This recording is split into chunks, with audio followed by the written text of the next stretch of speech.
ದಾವಣಗೆರೆ ದಕ್ಷಿಣ ಅಖಾಡದಲ್ಲಿ ಗೆಲ್ಲುವ ಕುದುರೆ ಯಾವುದು? ಬಿಜೆಪಿ ಟಿಕೆಟ್ ಘೋಷಣೆಯಾದ ಬೆನ್ನಲ್ಲೇ ರೇಣುಕಾಚಾರ್ಯ ಅಸಮಾಧಾನ ಹೊರಹಾಕಿದ್ದರ ಹಿಂದಿರುವ ಮರ್ಮವೇನು?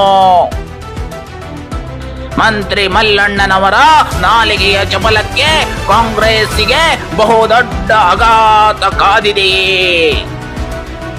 ಮುಸ್ಲಿಂ ನಾಯಕರ ಆಕ್ರೋಶ ಶಮನ ಮಾಡಿದ್ದರೂ ಕೂಡ ಸಮುದಾಯದೊಳಗಿರುವ ಅಸಮಾಧಾನ ತಣ್ಣಗಾಗಿಲ್ಲವೇ?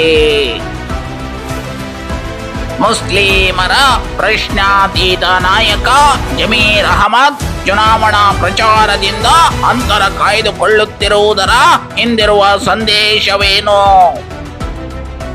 ಬಿಜೆಪಿ ಬಂಡಾಯ ಬಣಗಳ ಒಗ್ಗಟ್ಟು ಪ್ರದರ್ಶನವು ಪ್ರಹಸನದಂತೆ ತೋರುತ್ತಿರುವುದೇಕೆ? ಶಾಸಕ ಪ್ರದೀಪ್ ಈಶ್ವರ್ ಪ್ರಚಾರ ವೈಖರಿಯಿಂದ ಕಾಂಗ್ರೆಸ್ ಮುಜುಗರ ಎದುರಿಸುವಂತಾಗಿದೆಯೇ? ಕ್ಷೇತ್ರದ ಲಿಂಗಾಯತ ಮತಗಳನ್ನು ಪಡೆಯುವಲ್ಲಿ ಯಾರು ಮೇಲುಗೈ ಸಾಧಿಸಬಹುದು?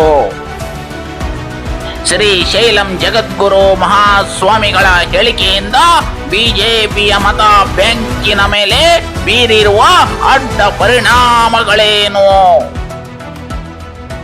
ಇಲ್ಲಿ ಎಲ್ಲವೂ ಕುಲ್ಲಂ ಕುಲ್ಲ. ವೀಕ್ಷಿಸಿ ನಿಮ್ಮ ರಾಜಕೀಯ ರಣಾಂಗಣ ಸುದ್ದಿ ವಾಹಿನಿ.